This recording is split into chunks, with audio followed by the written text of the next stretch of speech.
Bonjour à tous et bienvenue dans le cours d'éducation musicale de cette semaine. Cette semaine, nous abordons la fonction ludique dans la publicité. Je vous invite à aller voir la publicité que je vous ai mise en lien. C'est une publicité pour l'auto. Pour le loto, elle date un peu, elle date de 2003, c'est vrai, mais elle illustre parfaitement ce dont j'ai envie de vous parler aujourd'hui. Donc, je vous laisse aller regarder et écouter cette publicité. Vous la gardez en lien, parce qu'il va falloir la voir plusieurs fois, parce que effectivement, on a plein de choses à dire sur cette vidéo. Donc, personnellement, je continue mon propos. Voici la partie du cours qui concerne évidemment la partie ludique. Donc, vous venez d'observer cette publicité. Dans cette publicité, je pense que ça ne sert à rien en fait. Je dirais. Dans cette publicité, vous avez remarqué un certain nombre de choses et on peut tout de suite dire quelque chose concernant la musique originale. En fait, une musique originale, vous en êtes baigné, c'est-à-dire que vous êtes baigné de musique empruntée, soit, mais il y a aussi beaucoup de créations et dans le cas de cette publicité, on peut dire que c'est une musique originale. Vous allez me dire, et souvent les élèves de troisième me posent la question en me disant, mais madame, alors ça veut dire qu'au contrôle, si on ne sait pas si la chanson a déjà été chantée ou jouée ou inventée par quelqu'un, bah, tant pis quoi. Eh ben oui, c'est un peu ça le truc. C'est-à-dire que ben, ça va dépendre un petit peu de votre culture, votre ouverture d'esprit, de votre bain culturel dont je vous parle de temps en temps, et puis votre curiosité aussi. C'est vrai que, par exemple, pour William Sorin, à la fois, si on n'a jamais entendu YMCA, ce qui m'étonnerait, mais voilà, c'est comme ça, c'est ballot, c'est la vie. Donc, dans cette publicité pour l'auto, c'est une musique qui a été composée spécifiquement pour la publicité et le caractère, vous vous souvenez, le caractère de cette musique, évidemment, c'est humoristique, hein, c'est rieur, voilà, on entend des choses, on voit des choses. Alors, si on doit faire une analyse rapide des images que l'on voit, euh, on peut observer donc sur la gauche des retours de vacances, des bouchons de retour de vacances, peut-être dans une agglomération type Paris. Et puis, sur la droite, une partie donc de la rocade, du périphérique qui est vide. D'accord. La musique, quand on écoute, on peut la caractériser. D'accord. Comment pourrait-on dire par rapport au bouchon, le retour des vacances, le bouchon des retours de vacances. On est ici dans le tableau. Qu'est-ce qu'on peut dire sur le caractère de cette musique?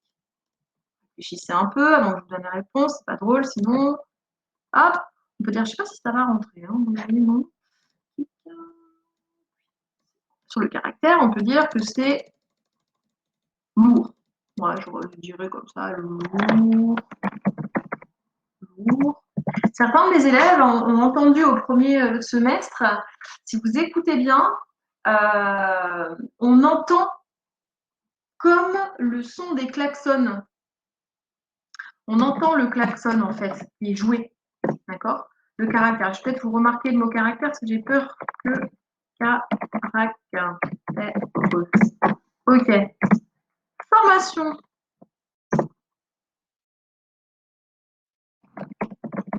Alors, la formation, on entend un accordéon, un bandoneon,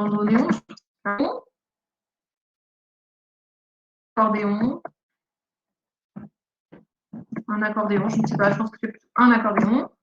Ok. Qu'est-ce qu'on peut dire? Tempo spécifique, d'accord. Qu'est-ce qu'on peut dire d'autre? C'est pas mal déjà. Caractère, formation. Ok. Bon, ça, c'est pour le côté bouchon de retour de vacances. Et puis, il y a un moment, vous savez ce qui se passe? On voit débarquer une voiture.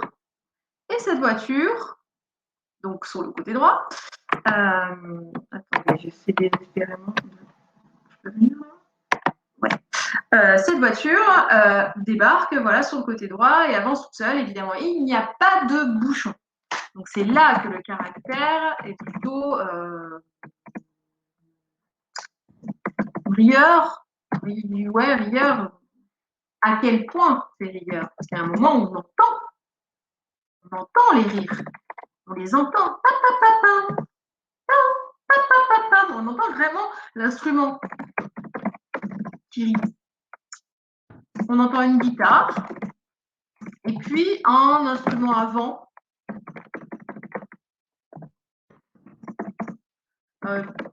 Certainement à hanche double. D'accord. Au niveau du tempo,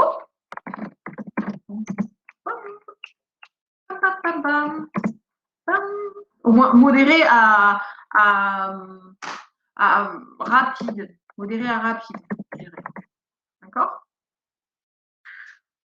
Meilleur, joyeux, peut-être rajouter ça, joyeux. D'accord? C'est ainsi que je souhaite que vous analysiez une publicité, au minimum. C'est-à-dire que vous fassiez des parties. C'est-à-dire que, par exemple, cette publicité, je peux la diviser au moins en deux parties. La partie bouchon, hein, on va dire la première partie, de tel minutage à tel minutage, puis la deuxième partie où là, on voit la voiture débarquer et on sent vraiment qu'il y a une scission dans la publicité. On aurait pu faire une partie de cette scission d'ailleurs au passage. Mais en tout cas, moi, j'ai décidé de la diviser en deux parties.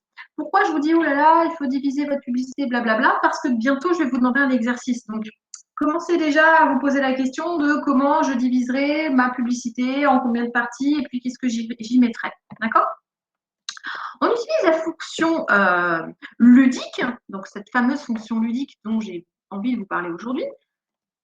À votre avis, pourquoi on utilise cette fonction ludique? Fonction ludique. Ah, alors vous allez devoir prendre, s'il vous plaît, la partie cours de votre cours, puisque nous allons écrire, évidemment, comme la semaine dernière. Je ne vais pas y arriver, je crois. Fonction ludique. Allez, on va faire un truc, c'est que ça, je le virer. Voilà. Je peux mal organiser aujourd'hui. Ça, je range. Ça, c'est bien. Ça, je range. Et on va écrire le cours directement. Donc, vous prenez votre feuille partie cours et on est parti pour la fonction ludique. La fonction ludique, à votre avis, à quoi ça peut servir? Évidemment, le but de la fonction ludique, le but, oh mince, hein,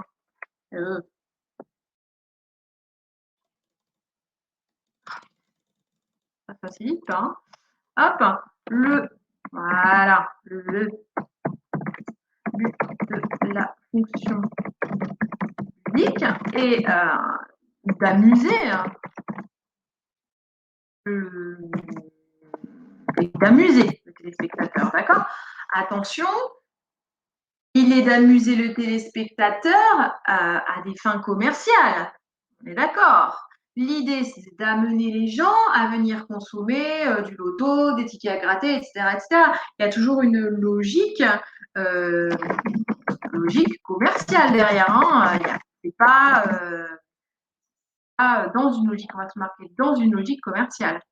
C'est pas juste pour amuser les gens, comme par exemple un humoriste ferait. D'accord? Quoique, il veut gagner sa vie aussi. Mais voilà, le but de la fonction ludique, c'est d'amuser les gens dans une logique commerciale. D'accord? On amène les gens à dire oh, bah oui, c'est vrai, c'est tellement sympathique le loto. À quel tour? On a un slogan à la fin qui nous dit voilà, à quel tour? Et la musique, vraiment, dans cette publicité, joue un rôle fondamental dans le côté humoristique de la chose. Enlevez la musique, enfin, éteignez le son, regardez la publicité, vous allez faire ah, mais c'est pas cool, quoi. En fait, enfin, super, le mec, voilà, il est à droite, il rentre chez lui, il est content. Voilà, point. Là, vous mettez la musique et toute la publicité prend sa dimension, en fait. Mort de rire, quoi, vraiment. Peut-être pas mort de rire, mais en tout cas, ça fait sourire. On se dit, oui, c'est vrai. À la fois, c'est pas très sympa pour ceux qui sont sur la gauche, mais on se dit, ah ouais, le mec, il a joué au loto, il a gagné, c'est improbable. C'est probable, mais la probabilité est tellement infime que voilà. Mais venez quand même acheter des tickets parce qu'on sait jamais. Voilà. On fait rigoler les gens et puis ça passe mieux comme ça. Souvent, hein, comme ça. Ensuite, on va parler, donc on va reprendre quand même la musique originale. La musique, pour moi, originale, on va se le marquer quand même. Alors évidemment, encore une fois, ça fonctionne avec la publicité, ça fonctionne avec les séries, ça fonctionne avec les films, etc. Hein, d'accord? Elle a été composée Spécialement, elle est composée. Elle est composée spécialement oh, oh, pour le spot publicitaire. D'accord. Et bien sûr, ça c'est très important pour ceux qui n'auraient pas compris, elle n'existait pas avant. D'accord, on est d'accord, elle est originale parce qu'elle n'existait pas avant. Ça apparaît logique à plein de monde, mais peut-être qu'il est bon de le rappeler. D'accord? Donc aujourd'hui, nous avons vu la fonction ludique utilisée dans la publicité, notamment avec cette publicité sur le loto. Je vous invite évidemment à observer autour de vous quand vous voyez des publicités, des films, des séries, à vous poser la question, tiens, ah là, le gars, il a utilisé la fonction ludique, quel est son but ultime? D'accord? Ça peut être intéressant. Posez-vous toujours, entraînez-vous à vous poser la question du tempo, du caractère et de la formation, puisque très bientôt, je vais vous poser des questions de ce genre. Posez-vous la question, est-ce que c'est une musique de timbre? C'est-à-dire, on a pris une musique très connue, on a viré les paroles, on en a remis d'autres. Est-ce que c'est une musique originale? C'est-à-dire qu'on a créé une musique spécifiquement pour l'événement, etc., etc. D'accord? Essayez de reprendre petit à petit le cours en faisant, en regardant les publicités en fait. Donc là, je vous incite à regarder les publicités, c'est très très mal. Les publicités, films et séries, évidemment, parce que c'est vrai qu'on peut vraiment essayer de. D'ailleurs, dans les exemples que vous m'avez donnés sur le Padlet, il y a des gens qui m'ont mis des morceaux de séries, des séries YouTube, il y en a qui m'ont mis des morceaux de films, etc. Donc, ça fonctionne un petit peu avec tout support communicant publicitaire ou de divertissement. Voilà, c'est tout ce que j'avais à vous dire pour cette semaine. Je vous souhaite une bonne semaine. J'espère que vous vous portez bien. Je vous dis à la semaine prochaine pour la fin du cours. Et parce que la semaine prochaine, j'entends vous faire rêver, la musique qui va vous faire rêver. Et voilà, bonne semaine à tous.